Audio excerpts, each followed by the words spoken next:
नमस्कार, आप देख रहे हैं न्यूज नेशन। मैं हूं पिनास त्यागी। सवाल बिहार के बाद पश्चिम बंगाल की राजनीति का है, जिसमें ओवैसी की एंट्री जो है वो दीदी के होश उड़ा रही है और बार बार सवाल उठ रहा है कि क्या जिस तरह से बिहार में खेल बिगाड़ा महागठबंधन का, ओवैसी वैसे ही पश्चिम बंगाल में दीदी का खेल बिगाड़ेंगे। लेकिन ओवैसी तो साथ मिलने की बात कर रहे हैं, तो इसी पर होगी अगले आधे घंटे में चर्चा। समझेंगे पश्चिम बंगाल के चुनाव और ओवैसी फैक्टर को। बिहार के बाद सारा सियासी फोकस बंगाल पर आ चुका है। बिहार का रण जीतने के लिए सभी सियासी दल जोर आजमाइश में जुट गए हैं।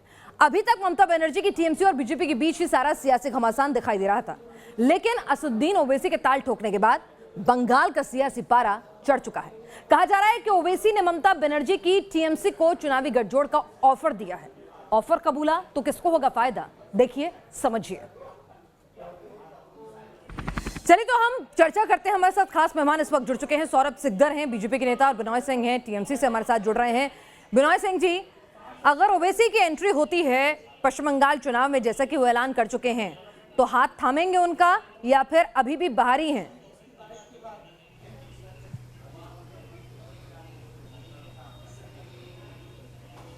ये तो कतई संभव नहीं है कि पश्चिम बंगाल के विधानसभा चुनाव में तृणमूल कांग्रेस के तरफ से ममता बनर्जी ओवैसी जैसी जो सांप्रदायिक ताकत है उसके साथ हाथ मिलाकर चुनाव लड़ने का कोई सवाल ही पैदा नहीं होता है। लेकिन बिनॉय सिंह जी, जिस तरह से महागठबंधन को लेकर आपने देखा बिहार में एक अच्छा खासा डैमेज जो है वो ओवैसी करने में कामयाब हुए। तेलंगाना में उनका अस्तित्व उतना मजबूत नहीं है जितना उन्होंने पहली एंट्री में बिहार में 5 सीटों के साथ कर लिया। तो कहीं आपको नुकसान ना पहुंचा दें। वो तो आपके साथ मिलकर बीजेपी का खात्मा करने की बात कर रहे हैं, तो इस साथ से परहेज क्यों?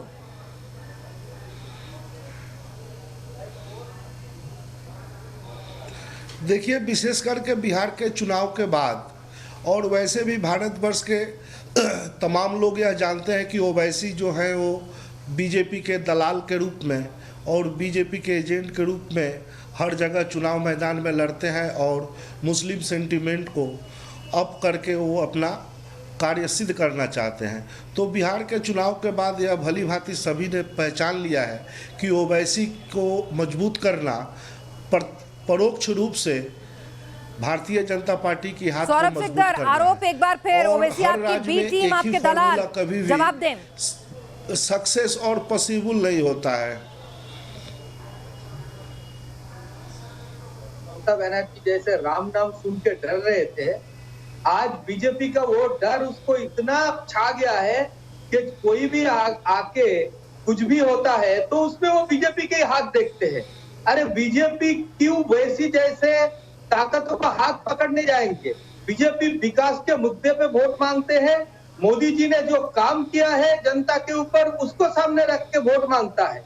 बंगाल में एक तरफ ममता का दहशत है, प्रशासन में आज जो है कोई निरपक्षता नहीं है। हमारे 125 से ऊपर कार्यकर्ता बलिदान दे दिया है। हर हफ्ते कार्यकर्ता का खून किया जा रहा है और प्रशासन उल्टा जो खून हो रहा है उसी का परिवार के लोगों को अरेस्ट कर रहा है। उसका अपराध यही है कि वो बीजेपी करते हैं। लेकिन आपने इस बात पे जवाब नहीं दे रहे हैं। आपके ओवैसी जो हैं आपको फायदा पहुंचाएंगे। अगर वो टीएमसी से मिल जाते हैं तो पोलराइजेशन ऑफ वोट हो जाएगा, यानी सीधे सीधे वोट जो है 2 भागों में बंट जाएगा, उसका फायदा भी बीजेपी को मिलेगा। और अगर ओवैसी अकेले चलते हैं तो जिस तरह से उन्होंने बिहार में महागठबंधन को कई सीटों पे 10 से 15 सीटों पर डैमेज किया, एक क्लोज फाइट में आपकी जीत हुई, वही वो पश्चिम बंगाल में भी कर सकते हैं। तो आपके लिए तो ओवैसी विन विन सिचुएशन है।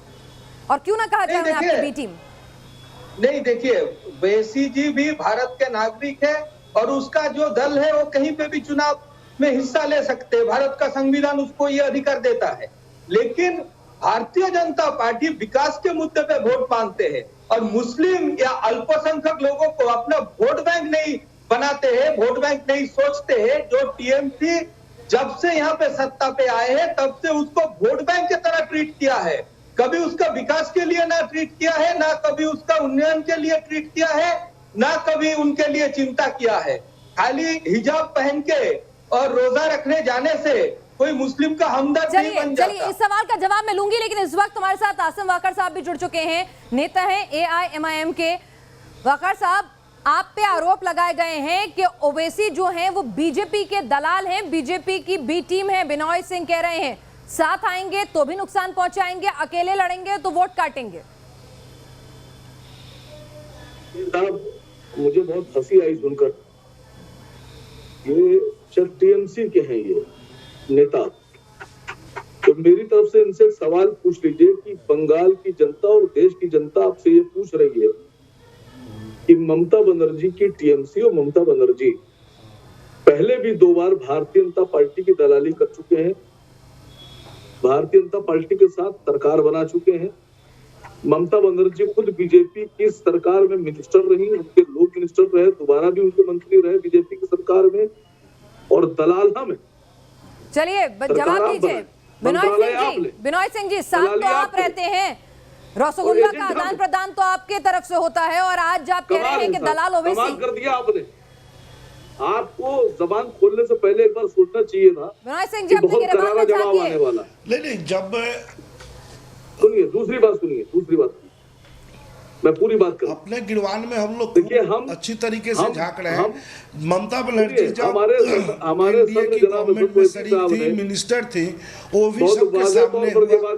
और जिन मुद्दों के चलते, जिन विषयों के चलते एनडीए को छोड़ करके ममता बनर्जी अपनी राजनीति एक डेमोक्रेटिक सेकुलर फोर्स के तरीके से जब वो शुरू की, वह भी सबके सामने है। ओवैसी के तरह, मीम के तरह पर्दे के पीछे से दलाली करने वाली पार्टी भारतवर्ष में दूसरी कोई नहीं है।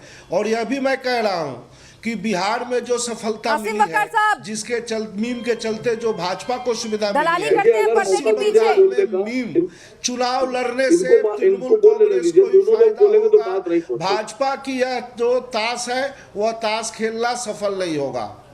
चलिए, दलाली करते हैं ओवैसी, पर्दे के पीछे रहकर बीजेपी को फायदा पहुंचाते हैं। बिहार में किया, पश्चिम बंगाल में करेंगे। देखिए, मैंने आपसे कह दिया कि आप टेस्टेड बीजेपी के एजेंट हैं, टीएमसी वाले ममता बनर्जी बंगाल में सफल नहीं होगा। ये टेस्टेड है, इनका टेस्ट हो चुका है कि बीजेपी की दलाली कर चुके हैं, 2 बार कर चुके हैं। बिनोय सिंह जी, जरा मुझे एक चीज बता दीजिए, बिनोय सिंह जी जरा एक चीज बता दीजिए कि ओवैसी की जो विचारधारा है आपसे मिलती क्यों नहीं है? वो भी एनआरसी सीए का पुरजोर तरीके से विरोध करते हैं, आप खुद को मुस्लिमों का हितैषी बताते हैं, वो खुद मुस्लिम अपीजमेंट की राजनीति करते हैं। वो तो कह रहे हैं ना, हाथ थामिए, फिर दिक्कत क्या है? बिनोय सिंह जी, थामिए हाथ, जब विचारधारा एक है तो। नहीं, किसने कहा?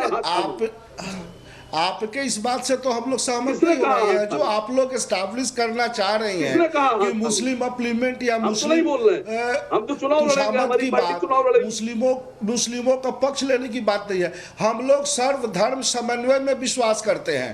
तो जय श्री राम के नारे पर इतनी आग बबूला क्यों हो जाती है गाड़ी से उतरकर ममता बनर्जी? अपने धर्म, सौरभ जी ये तो कह रहे हैं कि ये तो सर्वधर्म हिताय में विश्वास करते हैं, बस जय श्री राम का नारा कबूल नहीं शायद। मैं यहाँ पे जो टीएमसी का प्रवक्ता है, मैं उसको एक बात याद दिला देना चाहता हूँ। ममता बनर्जी ने बोला था कि जो गाय दूध देता है, मैं उसको लाख खाने के लिए भी तैयार हूँ। जो गाय दूध देता है, मैं उसका लाख खाने के लिए भी तैयार हूँ। अरे भाई साहब, आप अल्पसंख्यक लोगों को जैसे यूज करके आए हैं, स्पेशली बंगाल के मुस्लिमों को, लात अभी उसका आपको खाना पड़ेगा। आने वाले चुनाव में सारे मुस्लिम भारतीय जनता पार्टी के हित में वोट करेगा, जैसे बिहार में भी किया है। हम कोई वोट बैंक का राजनीति नहीं करता है, तुष्टीकरण का राजनीति नहीं करता है। उज्ज्वला योजना में जिसको एक गैस मिलता है, वो नहीं देखा जाता है मुस्लिम परिवार को मिलता है या हिंदू परिवार को मिलता है। आज ममता बनर्जी जी ने बंगाल में जो है ये, चलिए तो यहाँ पर आप कह रहे हैं कि मुस्लिमों का इस्तेमाल करती है ममता बनर्जी, यहाँ पर खुद को टीएमसी की तरफ से ये प्रोजेक्ट किया जा रहा है। जी, लगातार हम बात करेंगे। साथ ही जिस तरह से अभी खबर आ रही है कि रैली से लौट रहे टीएमसी कार्यकर्ताओं ने बीजेपी के दफ्तर में तोड़फोड़ मचाई है, तो पश्चिम बंगाल और राजनीतिक हिंसा पर भी होगी बात, और ओवैसी फैक्टर की भी लगातार करेंगे चर्चा। एक छोटे से ब्रेक के बाद। और इस बीच बड़ी खबर आ रही है, पश्चिम बंगाल में सियासी हिंसा जारी है। बंगाल के दुर्गापुर में बीजेपी दफ्तर पर हमला हुआ है, बीजेपी के दफ्तर में तोड़फोड़ की गई है। टीएमसी कार्यकर्ताओं ने रैली से लौटते वक्त तोड़फोड़ की है। आखिर कब तक ये हत्याओं का सिलसिला, कब तक ये मारपीट का सिलसिला जो है वो जारी रहेगा? तस्वीर आपके सामने है। लॉ एंड ऑर्डर मेंटेन करना जिम्मेदारी होती है सरकार की, और इस जिम्मेदारी को कैसे निभा रही है बिनोय सिंह जी, ममता बनर्जी, ये देखिए तस्वीरें आप अपने टेलीविजन स्क्रीन पर भी देख पा रहे होंगे। टीएमसी कार्यकर्ता किस तरह से बीजेपी के दफ्तर में जाकर तोड़फोड़ मचाते हैं। लॉ एंड ऑर्डर कहां है, कानून व्यवस्था कहां है पश्चिम बंगाल में? विफल है क्या दीदी इस संदर्भ में?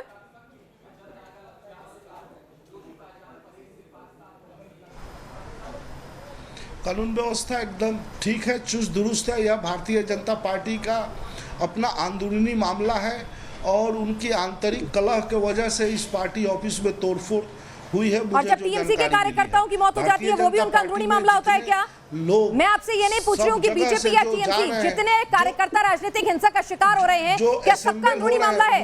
उसमें भारतीय जनता पार्टी का यह बिनॉय सिंह जी, कल टीएमसी के भी एक कार्यकर्ता की मौत हुई संदिग्ध परिस्थितियों में, क्या वो भी अंदरूनी मामला है उस शख्स का? पुराने हैं उसी के तहत यह पार्टी इस कार्यालय की तोड़फोड़ हुई है और बहुत सारे जो हत्याएं हुई है उसमें देखा गया है कि उसमें तृणमूल कांग्रेस का कोई भी जोग नहीं है। अच्छा। और तृणमूल कांग्रेस हत्या की राजनीति में विश्वास नहीं रखती बहुत अच्छी बात है। ये रटा रटाया बयान जो है हर बार का, मेरे को सुनिए मेरी बात, 2018 में एनसीआरबी के आंकड़े हैं, पूरे देश में अगर राजनीतिक हिंसा होती है तो बंगाल नंबर 1 पे रहता है। बताइए ना फिर कैसे होती है वो राजनीतिक हिंसा, कौन कराता है? एनसीआरबी के आंकड़े भी झूठे हैं। एनसीआरबी की ऐसा उस तरीके से आप उत्तर प्रदेश में देखिए ना कितनी हत्याएं हुई हैं। अरे भैया अपराध हुए हैं, उस पर क्या एक्शन हुआ है? और भी दूसरे जो राज्य भाजपा शासित राज्य है वहां आदिवासी पर, दलित पर जो अत्याचार हो रहे हैं उनका मैं राजनीतिक हिंसा की बात कर रही हूँ, अपराध की नहीं। पहले एक बात पे जवाब दीजिए, उसके बाद दूसरी बात पे आइएगा। प्रदेश में एक के बाद वहाँ क्या हो रही है? मैंने आपसे क्या पूछा? राजनीतिक हिंसा हो रही है पश्चिम बंगाल में, सबसे ज्यादा नंबर 1 पर है आप उसमें, तो सवाल नहीं उठाए जाए क्या? बंगाल में हिंसा की राजनीति नहीं हो रही है, नहीं हो रही है, 70 के दशक से जारी है सर। भारतीय जनता पार्टी तो हिंसा की राजनीति में ही विश्वास करती है। दंगा फसाद ही तो सौरभ सिकदर, आप चाहते हैं बंगाल में अमन चैन बिगड़े, दंगा फसाद की राजनीति आप कर रहे हैं, आप बंगाल का मिजाज खराब कर रहे हैं, आरोप है आप पर। का एक ही मूल मंत्र है, यही तो आप लोग नहीं समझ पा रहे हैं कि यह हिंसा करवाना ही मूल मंत्र है भाजपा का। मेरा जवाब सुन लीजिए, आप सुन लीजिए। अभी ऐसा है कि 130 कार्यकर्ता आज तक, मतलब काल तक प्राण दे चुके हैं अपना। पता नहीं आपसे ये बात करते करते ये आंकड़ा आगे और बढ़ जाएगा कि नहीं।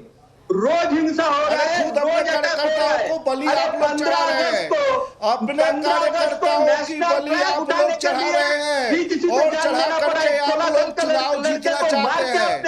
अरे कम से कम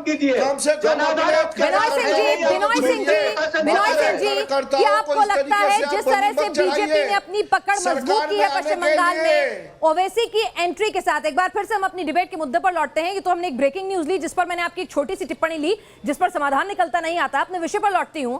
क्या आप डरे हुए हैं कि बीजेपी की प्रेजेंस बढ़ रही है, ऐसे में ओवैसी अगर आते हैं तो वो गले की हड्डी बन गए हैं, ना तो उन्हें आप अपने साथ ले सकते हैं और ना ही उनको छोड़कर वोट काटने दे सकते हैं?